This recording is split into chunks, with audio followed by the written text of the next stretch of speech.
todos, bienvenidos a una emisión más de Candy Creator.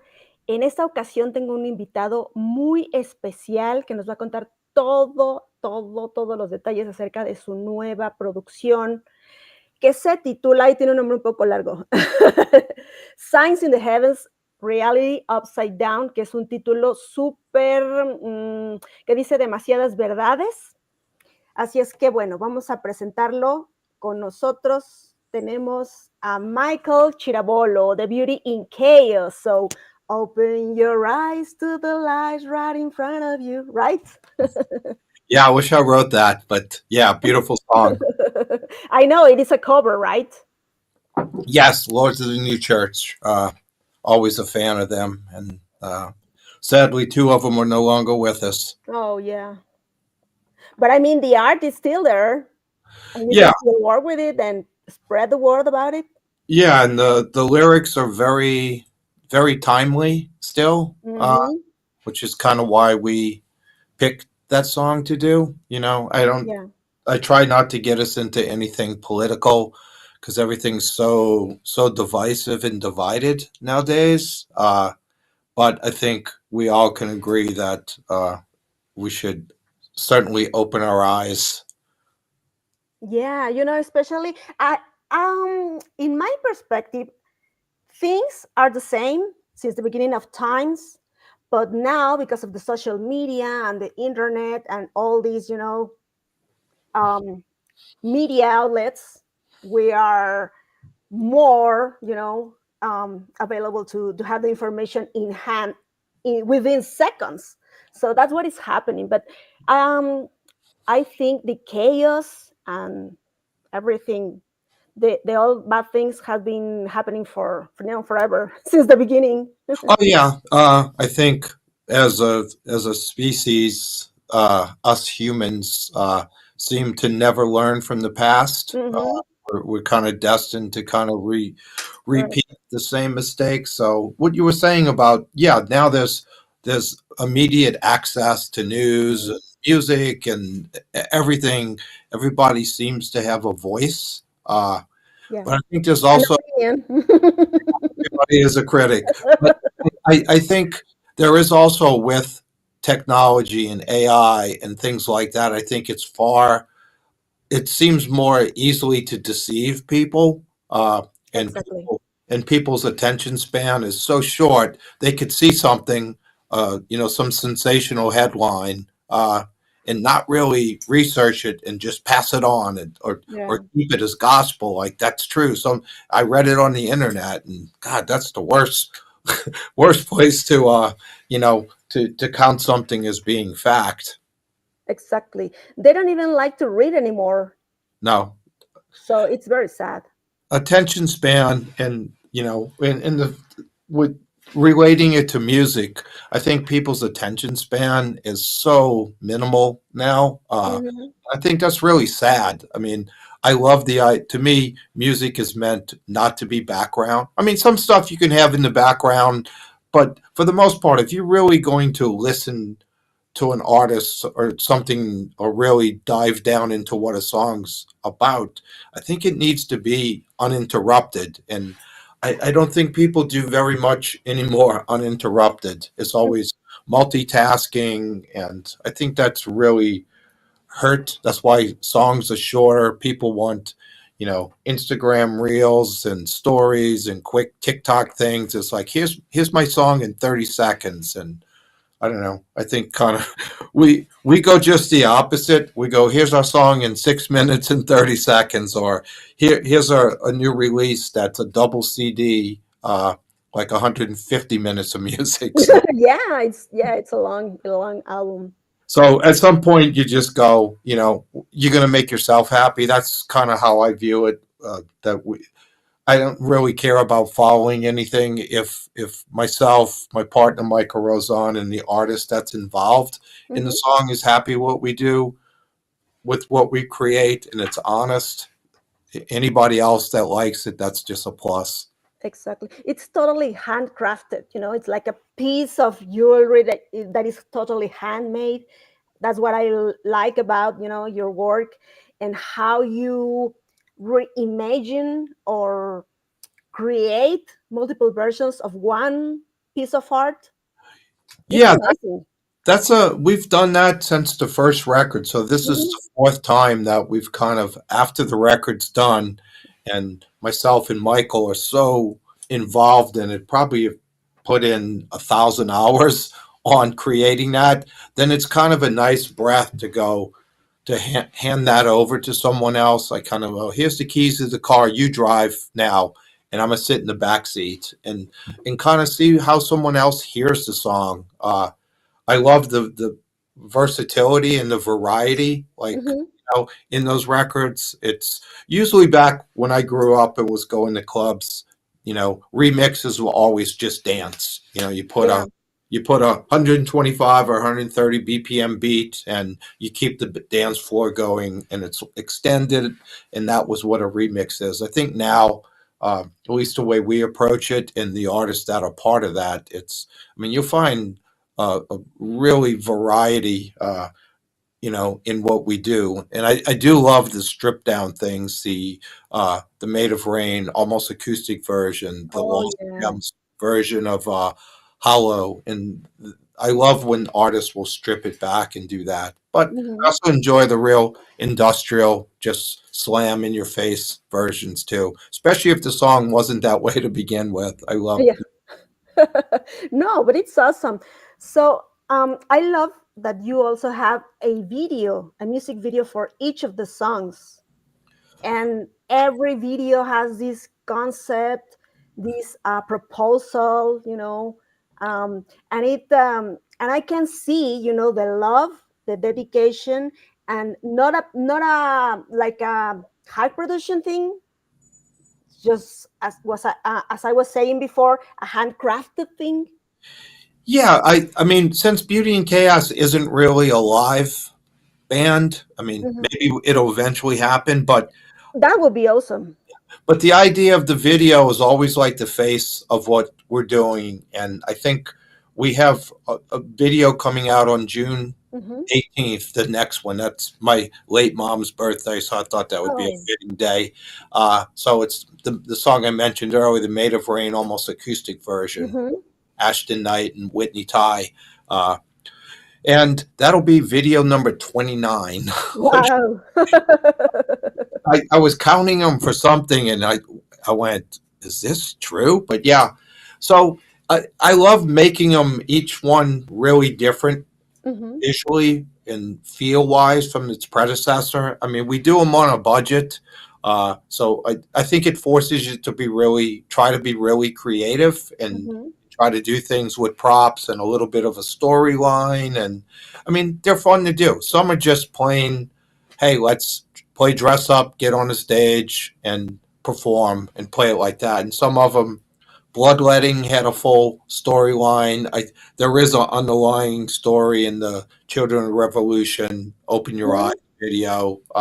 But yeah, I think they're just kind of swing back and forth, and I love that aspect of how we do that. Yeah, and I'm learning a lot from you because I'm also working on my project, and it's just me, so I'm learning a lot from you, how you put the camera, the lightings, I it's mean, I'm lucky. We've been working with Vicente Cordero from Industrial Films. He's probably done 20 of our 29 videos, and he's great with lighting. He has a good camera, and we have a good editor that we work with. But I keep my fingers on all of it. I Mhm. guess it's kind of near and dear, and I that's not part that I just turn over. But Yeah, exactly. yeah, it's like, I mean, I'm the curator of this, so I'm really Uh-huh. the ringleader that herds all the cats. Like, all Yeah, right, yeah. uh, but I could not do this without my partner, Michael Rosen. Everybody, I think to date we've had 26 Mhm. singers across the songs, and then with the remixes, I think we've had over 60 people that Wow. have been part of that I truly, in my heart, are part of Beauty and Chaos. You know, Yeah. everything, from somebody who's added bass to one song or added drums to uh, Marin, who's done our covers, or my friend Rick Parent, who's taken pictures. They're really part of. I look at this as a family, not just Mhm. my band or something. Because this Yeah. wouldn't have been so good if it would have just stayed my solo record. I think it would have been one record and that was it. So it's truly turned into something I never thought it would have happened. Uh, I get asked like, "Oh, you're really good at finding the right singer." I don't know if it's a talent. I know there's luck involved. I think there's divine intervention. Yeah. It truly just it kind of happens that it's the right person to take this piece of music and turn it into a song. Yeah, that's what I was going to ask you. This blend of artists that you feature in your albums, very different among them. You have the eye, but I mean, how is the process to find that person, that artist that you wanna have in your album? In the beginning, the first record that we did in 2018, Finding Beauty in Chaos, turned into a double record, and that had a really diverse uh, cast of characters. I mean, rarely would you see Wayne Hussey from The Mission and then Ice-T, or Mm. Robin Zander from Cheap Trick, and Ashton Knight or Johnny from Human Drama. Like that's such a diverse group of artists, but it seemed to really work. And Mm-hmm. I think I took a long thought after that record going that this because everybody would start calling it goth supergroup, and that it put this thing on it that it's I didn't want it to be built around the names, like Mm-hmm. because it was like, well, who are you going to get now, who are you going to get now, and I knew it would that would overshadow it, Yeah. uh, and I also knew that it would come to an end because obviously I can't get everybody I want. There's not money to be made in this, and people that do it are doing it for the true love of the music and Yeah. making a piece of art together. Uh, so it just kind of unfolded from there. A lot of the singers that were involved on the first record said, "Hey, you should meet this person, or let me introduce you to to her," and then it just kind of grew from there. It became like I said, like a family. Like, oh, you got to meet my cousin, or and Yes. and then it just. I know it sounds it just happened. That's the part where I go the divine intervention that Yeah. there is.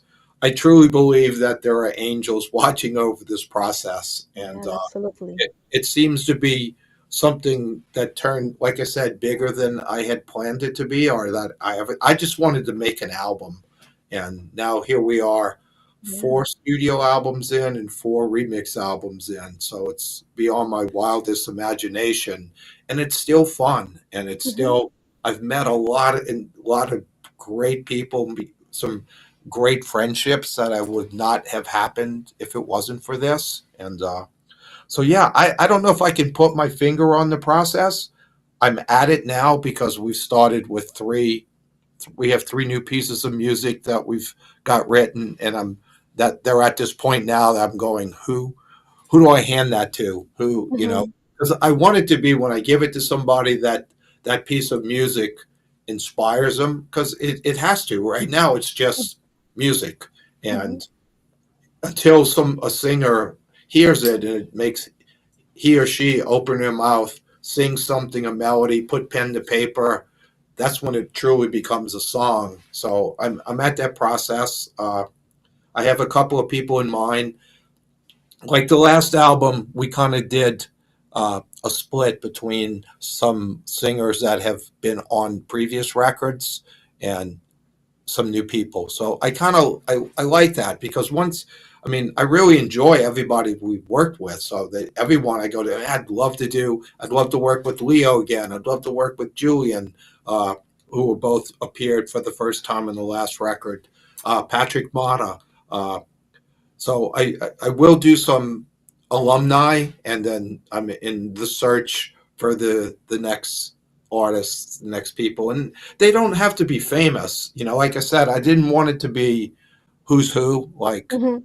based on that, because I've been doing this long enough that I know talent doesn't always equal fame, and fame doesn't equal talent. Uh, Totally. I think we've found there's been a lot of really great singers that have come into this that I hope the people that listen to Beauty and Chaos will dive down into their own, what those people do, like Julian Shaw Taylor. The guy's put out a bunch of records. You know, if Mhm. you like Kiss Me Goodbye, listen, go look at his body of works. Cat Leone with Holy Wars, who actually just played Mexico with the Warning. Oh, yeah, yeah, true. Mhm. Her band, Cat and Nick, are dear friends, and Cat's this is the second time Cat's been part of Beauty and Chaos, and Nick has done quite a few remixes. So it's I love that part of it also. I think it's a Beauty and Chaos is a wonderful vehicle to Mhm. find new artists, because these aren't just somebody that's just saying their first song. These artists have a great discography, and I think you Mhm. really find some wonderful music and wonderful people, which is just Totally. important. Yeah, you know what? I just had Ashton Knight last week here in the podcast, and I love. He's a very lovely person. He's very talented. I love the Awakening, and yeah, I totally agree with you. He's That's one of those. Ashton has probably been on the most songs. I think Hmm. three of the first. I think we've done 5 songs together, and that's it's that's been a great friendship that has been born out of that. And to me, he was a really pivotal person on the first record, because when we decided like there was going to be an album, like my friend producer said, you should do your own album, and I go, okay. And then reality comes in that you have to do, if you say it, you don't just talk about it, you do it. And I'm not a singer, so I was able to bring in 2 people, and we did one cover song. We did 20th Century Boy with Al from Ministry, Hmm. and I had a song called Drifting that I had done and written in a previous band, and I had Robin Zander sing that. So those two kind of came together pretty easy, because one's a cover and one's already written. But it was meeting Ashton and sending him music that the song became Storm that really, I think that really showed me. I can still to this day remember putting the headphones on, walking in my backyard. Ashton texted me and said, hey, check your email, I sent you something. And I put it on, and it was the song Storm.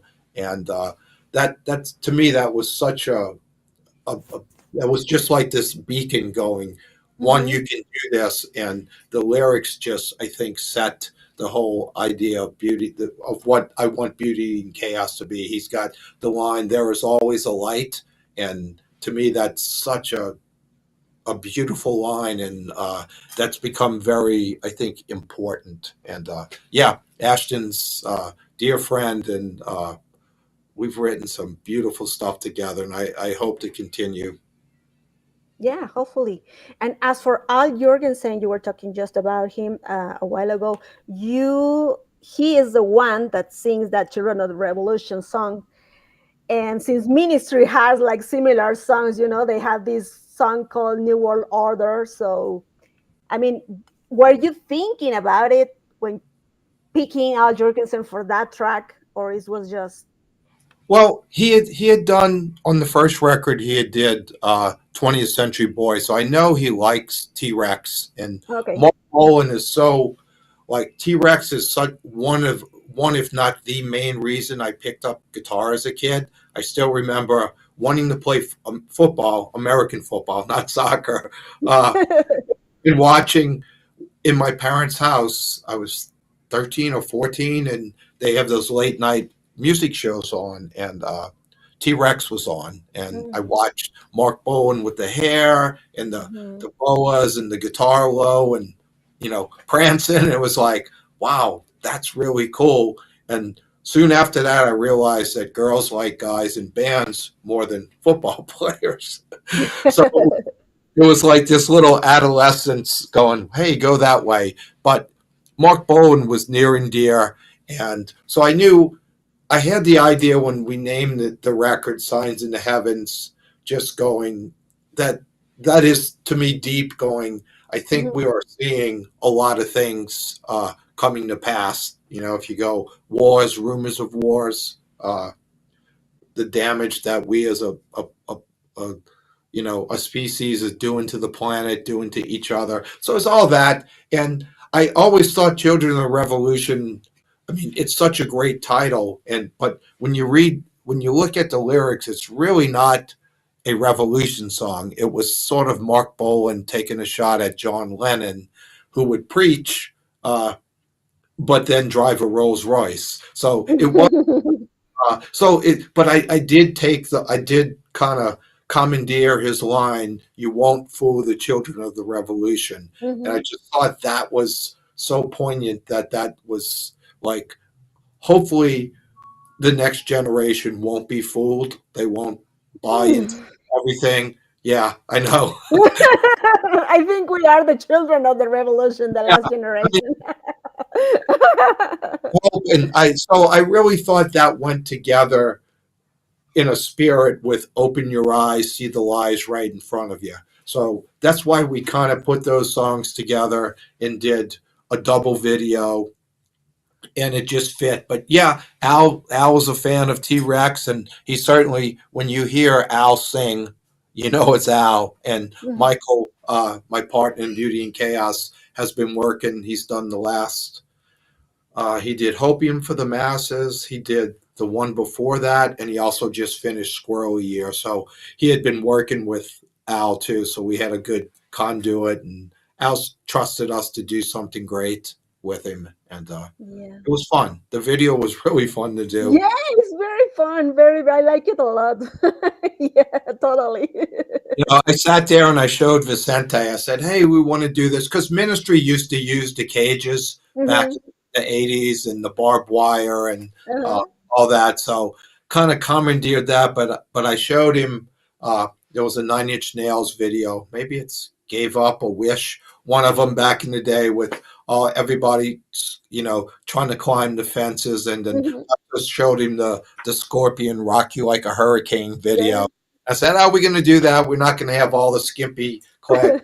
But that was the idea, just to make it have this uh, revolution feel to it. Exactly. Yeah, that's why I say I'm learning a lot from you because you didn't even require, like tons of extras for filming that video, and it's the outcome is very nice. Yeah, it's you. Sometimes, like I said, I think sometimes a budget, which is a constraint, like if you have endless money to make something, I think sometimes it's not real. It's just like you're doing something. Oh, we can have a helicopter Yeah, or yeah. I dive, and Oceans and yeah. it does when you got to go. Hey, we have to shoot this in 8 hours, and this is what we got. We can maybe get 30 friends to come. Hope they Hmm. stay. Hope it doesn't rain. When you have Yeah. these kind of things, it makes you, I don't know. It make you have to be more creative. So Mhm. sometimes those things, putting yourself in a box and having that, I think is good. It makes you think. It makes you think, but it also makes you not overthink. And all our videos have been shot quick. They've been shot on a budget, and it's just trying to be clever, trying to have fun, and yeah. So you can do it. It's if we can pull it off, you can. Yeah, exactly. So tell us a bit about the art in the album. This artist you have featured in the album, On white hair and everything. I when I was doing what became the studio album that this new remix album's tied to, I had the idea of calling it Echoes and Angels. And Mhm. for some reason, I think it was like in my head, it's like I always feel angels. Like I think it doesn't matter I think if you're religious, if you're Catholic, Christian, Buddhist, whatever, I think if you believe in some sort of higher power, I think even guardian angels. I think people feel that there's something that watches over and protects you. So I always, the idea of angels has always been something. You know, my wife has angels around the house, Mm. uh, and I had become friends with Marin from. She's a fan of the Mission in Ashton. I just from talking to her, and I found out she was a painter, and she had sent me this picture that she had started, and it was pretty similar to the cover, which was going on my computer. Mhm. When I saw it, it looked like a dancing angel. Oh, yeah, true. So I just took that going. I said, let's call that record Dancing with Angels. And it fit so well. To me, it tied the record together. I go back to being a kid with vinyl. It looks great on the big 12-inch thing. It just, I always feel that it's a complete piece of art when it's the way the running order, the liner notes, the cover, the back cover, all those things are really important to me. And I think probably spent a lot more time on it than I should thinking about it, but it's truly important. And then I just felt that being this remix album is tied uh, to it sonically because they are versions of the songs. I just thought it was, it was proper to have her. I asked her, I said, would you, since these two records are related, would you look at doing the art for that? And she sent me some sketches of the front and the back cover with just the single angel and then the angel seemingly carrying someone. I looked at it as an angel protecting someone and carrying someone away. So that turned to be the back cover. It fit. And uh, she's always, I mean, she was like, well, I don't know if I'm good enough to paint the covers. Like I don't have Mm. training. And I was kind of like, that's the charm of it, that I don't Mhm. have a lot of guitar training either. I didn't take Yeah. lessons. So I think it was true art from the heart, and it fits so well because I think it's honest, and I think that's what we try to do with the music. It's not technical, it's not overthought, and it was just a great pairing. So I was real happy that she was committed to do both of them because it makes those records forever connected. True. So in this way, we're talking about the handcrafting and everything of the art. Have you had the opportunity to see these new generations that you want to talk to, appreciating your songs and everything that is involved around the project? I I I think somewhat. I think because of the names that are on it, I think Mm-hmm. we still attract an older audience. Ashton's band, The Awakening, and Wayne's band, The Mission, their fan base have been very open, uh, welcoming to Beauty and Chaos, and uh, I hope it appeals to the younger crowd. I don't know. I still worry that everything is so quick that they want 3-minute songs. They want uh, the chorus to come in quick. They want everything is so fast, and I don't know if it's consciously or subconsciously. I go against that. I mean, we Mm-hmm. have long songs. It could be 3 minutes or 4 minutes before you get into the chorus, and I think that's a little counter what the general perception of what people want music now. I always think there are discerning listeners and young people that are going to be smart enough to look back. And I mean, you go to a Cure show or a Depeche Mode show, you're seeing people in their early 60s, 50s, 40s, 30s, but you're starting to see those early 20s kids because Mm-hmm. I think that the to me the kids that are smart and are real that really listen to music do realize that I think every band has borrowed something from the past. You know, Mm-hmm. uh, I mean, everything, at least to me, that I write or we write is from something I've heard. Like you pick up bits and pieces. You can sit there and go, oh, I'm a total original. That's kind of bullshit. Yeah, no, that's not You're yeah, not a. no, It's definitely. like the only person that's going to be original is if somebody came from space and never heard anything before Yeah. did something. I mean, everything I've done has been, collecting bits from the New York Dolls, David Bowie, T-Rex, Slade, Alice Cooper, up Mhm. until in The Cure, Sisters of Mercy, My Bloody Valentine. It's like everything you listen to, it's like whether you go, that's really cool, or it just kind of sits in your brain and kind of comes out. So yeah, I think there are people that are going back and listening to that. I keep reading there's this resurgence of uh, artists. I mean, not artists, like listeners that do get the idea of vinyl. Uh, I still think records sound better than anything. Uh, I think it also, to me, it forces a listener, if you're going to take the record out the sleeve, put it on your turntable, I think you usually have a captive audience for one side. They are going to sit and listen to that Ex 18, 22 yeah, minutes, and exactly. I'm hoping. I always have these romantic notions that somebody's going to put the record on, turn the lights, and kind of really listen. Put the phone down, not scrolling, not having a TV on too, and really listen to it. Because I used to do that as a kid, and Mhm. that those are memories that still stick with me. You know, I can still visualize, the record turning when I got the first Kiss album, and or the first Alice Cooper record, and just watching the label turn and listening. And again, yeah, that's romantic. I don't know if people dedicate that much time anymore, but I sure hope there are some that do. I know It's it's a long yeah. answer to the question, so I don't No, know. yeah.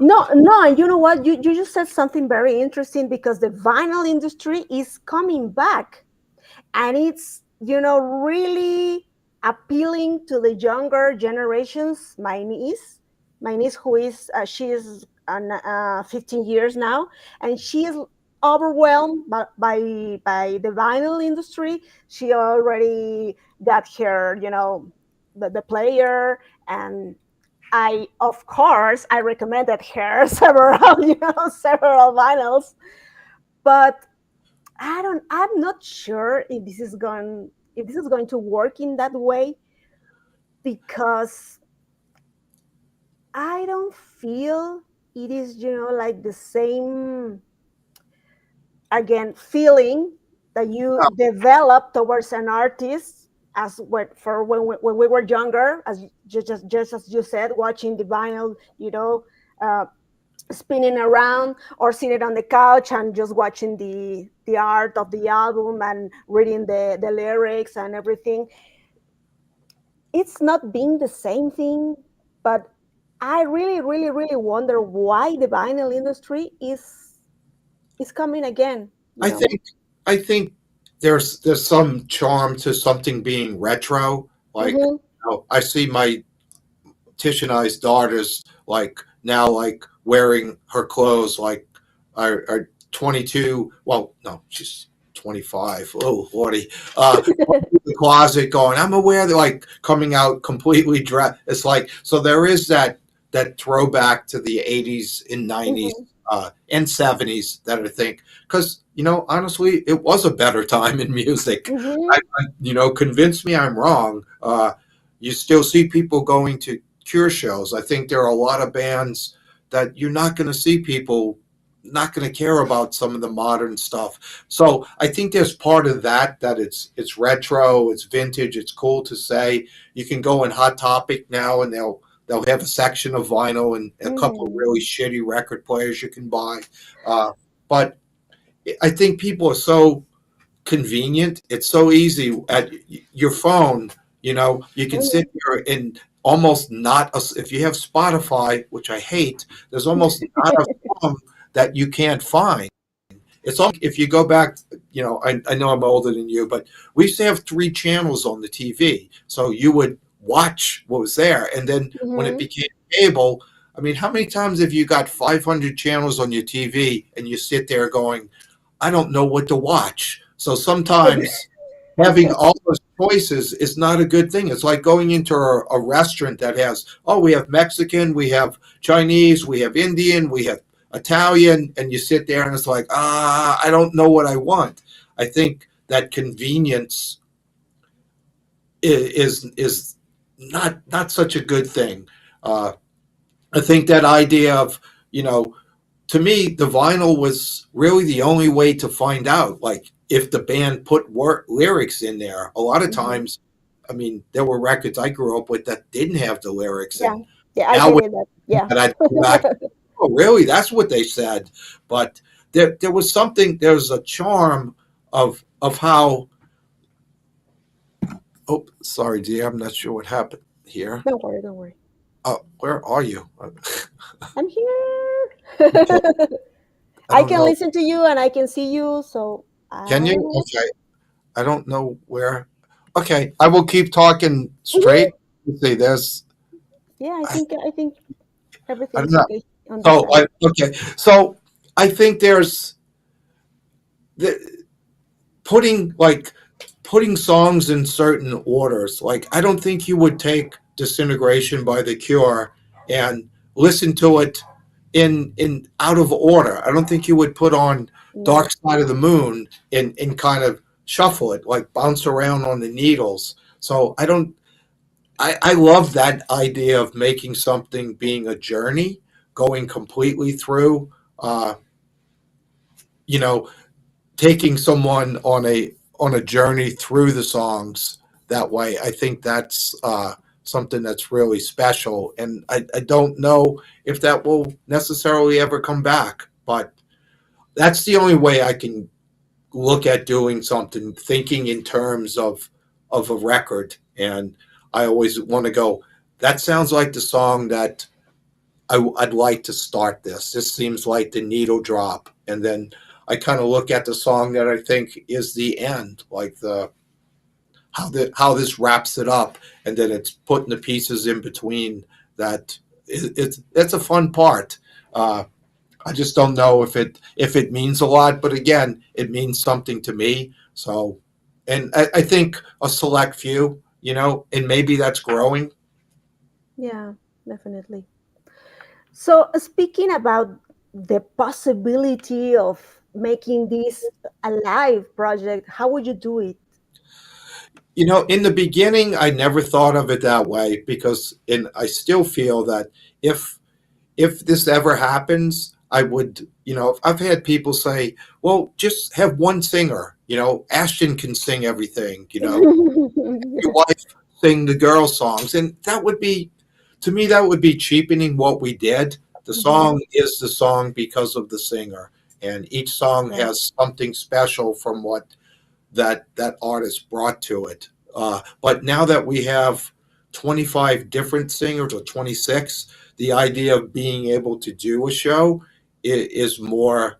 I think it's more possible. Mhm. Again, to have the person that did it actually sing it. It's just figuring out the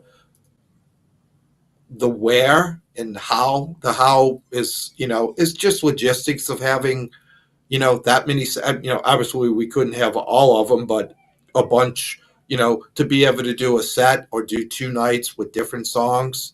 And I've said this before because I've been blessed to have with Human Drama and Gene Rose Jezebel play in Mexico and Guadalajara and Mexico City. I love playing in front of those that Okay. audience. I Yeah. just There's something about the way the people in Mexico listen to music. It seems a genuine appreciation. Uh, I don't see the phones in the air. I see people actually connecting, and even if the English isn't their first language, Uh-huh. it still seems to translate. I would hate. I have this fear of doing. I'm not afraid of the work that it would take to do this. I'm afraid of doing it and doing something like that and going, oh, we'll do it in Los Angeles and just have the jaded LA. I want to be on the guest list. Where's my table? Where's, thing that comes as opposed to appreciating what this is. So yeah, I don't know if that's answered your question. How it would require Yeah, it some will require. require a little bit of backing tracks. Mhm. I would want most of it played live. I hate the idea of bands, trying to sound exactly like the record. So it may happen. I do want it to happen before this, when the time comes to stop doing this. Right. I can imagine it as a theater performance, kind of like it will be awesome. Yeah, I to me the actual where it is is important, and I keep jumping back to. I mean, again, blessed to play some beautiful places with human drama. Just some Hmm. theaters that just looked a part of this. Something that makes it feel special, because to me it is special, and it's not special because of me. It's special at what this is turned into, and I'm a fan of every singer that's been part of this. So yeah, there's a lot of things that would have to, but in my ideal world, I would love to do one in Mexico City. I'd love to do one in my hometown of New Orleans. I'd love Hmm. to do possibly Berlin and London and maybe Prague or something, and Yeah, kind of like. and do something like that, and do 2 nights and have it completely different songs the next night. And you know and then in my old head I go, oh, we can film it and put a DVD, and I'm going, who's going to buy or who's going to get a DVD? But the idea of documenting it would be special. I mean, you can go to Netflix now. Motley Crue and several bands are there. Corn and I mean, if this was the MTV generation, I think this whole thing would be a lot more. And I hate to use the word popular, because I think being popular has its trappings. I do like to think that if this became something bigger by, more people liking it, I'd like to feel that we would still remain true, and it wouldn't be any difference. It would just be doing what we do, just to a bigger audience. But that's not why I did this. I Mhm. originally did this to prove that I could do it, and now it's somewhat out of my hands. It's kind of going on, kind of on its own in a strange way. But yeah, doing it on stage and just hearing those songs, and kind of being a guitar player and getting to watch from the stage, watching each of these artists perform this live would be pretty special. Yeah, I know. I know that would be a delightful. Yeah, especially when you like to speak about. I mean, not all the songs, but Children of a Revolution. Okay, it's a cover, but you're giving us the idea that you like to speak about these topics, no? And also because of the title in the album, that is reality is upside down, which is true. No, the good is evil and the evil is good. So Yeah, and I think the name that we chose for this is fitting for that, beauty mhm. in chaos. I think, and I was asked in the beginning, what does finding beauty in chaos mean? I think everyone's beauty is different. To me, the reason I put our daughters on there, that that is my beauty in a chaotic world. That is what kind of grounds me. Like, no matter what can be going, you can sit on the news, and really find a ton of bad bad news, or things that really make you just go, what are we doing? And then you look at your daughters, or you look, people with son, look at your kids, look at your pets, and go, there's an innocence and stuff. There is beauty in all this shit that is around us. So I thought that name just kind of fit, and it allows it. I think it gives singers, a way to write something that's a little deeper and a little more open ended. That's not just rock and roll party songs. That's not part of what we. I don't think the music evokes that out of singers, and I think the lyrics in the Beauty and Chaos songs have just been wonderful. And I think people, they're open-ended, and I think people can interject themselves into that. And I think those are the songs that have longevity, that you feel that the singer is, you can relate to what they're saying. Uh, Mm-hmm.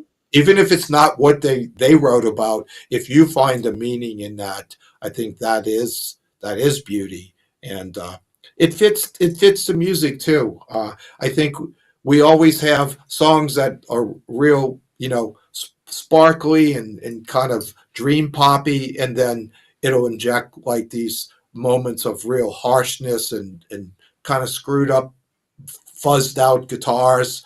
Uh, and then it'll go the other way around. It'll be a song that's really heavy and loud, distorted guitars, and it'll cut to another part that just opens up. So I love the idea that we can fit, kind of smash both of those elements into everything that we do.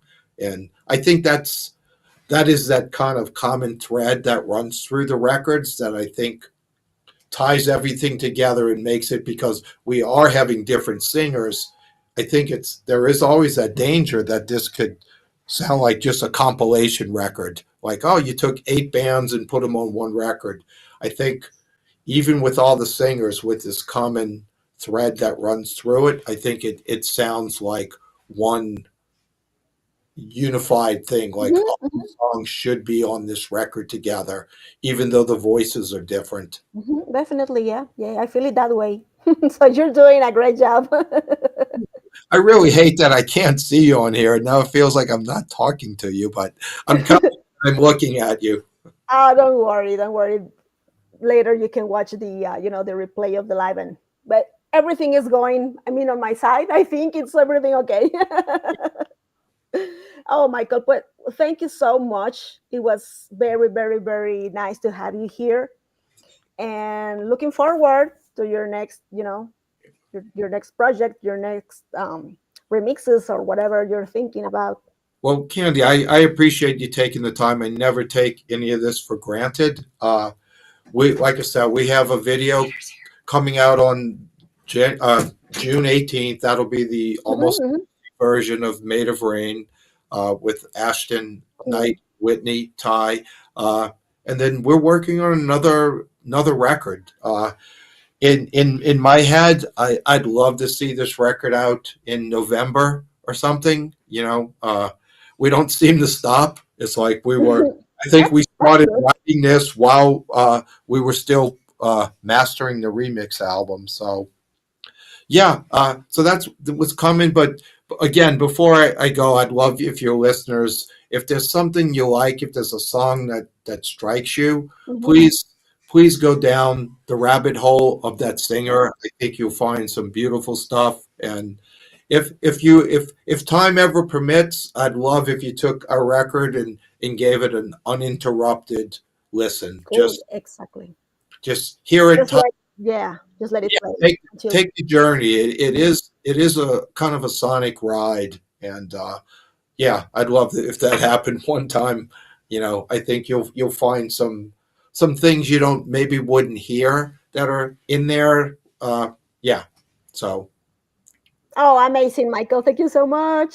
thank you. Yeah, And take care. have a good night, and I hope to see you soon here. Definitely take care. Thank you, Michael. Bye bye.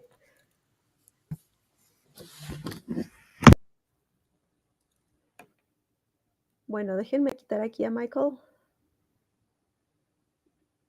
Listo. Ay, pues sí me aventé la entrevista en vivo, ¿no? Espero les haya gustado. Ya después la descargo para que le ponga los subtítulos y todo, para quienes pues ahí también tengan un poquito de problema con el inglés.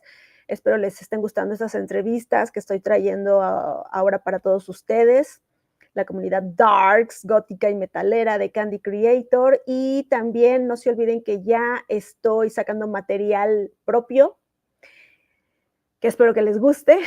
También estoy haciendo variaciones, tengo propuestas de metal, propuestas en gótico y propuestas en electrónica, así es que pues regálenme su like, por favor, suscríbanse al canal, dejen su comentario, si quieren preguntar algo, que después pueda yo volver a entrevistar a Michael, adelante, o si me quieren preguntar a mí algo también sin ningún problema. Entonces, pues muchas gracias por haber estado conectados. Nos vemos, que tengan bonito fin de semana. Bye bye.